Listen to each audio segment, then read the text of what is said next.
ఒక్కో సబ్జెక్ట్ కి ఒక టీచర్ ఉంటారు. అన్ని సబ్జెక్టులు నన్ను చదవమంటారు. ఇంత చిన్న బుర్రలో అన్ని ఎలా నింపాలి? Class work, home work, fair notes అంటారు. సబ్జెక్ట్ కి 3 బుక్స్ పెట్టి బ్యాగ్ నింపుతారు. ఇన్ఫాక్ట్ నా బరువు కన్నా నా బ్యాగ్ బరువే ఎక్కువ.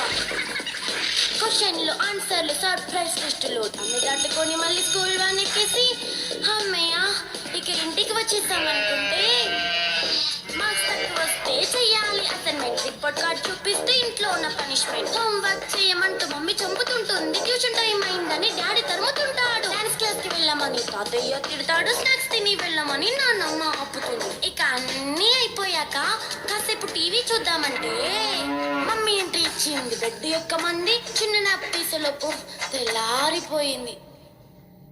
అయ్యో మళ్ళీ మొదలు ఈ స్కూల్ కష్టాలు.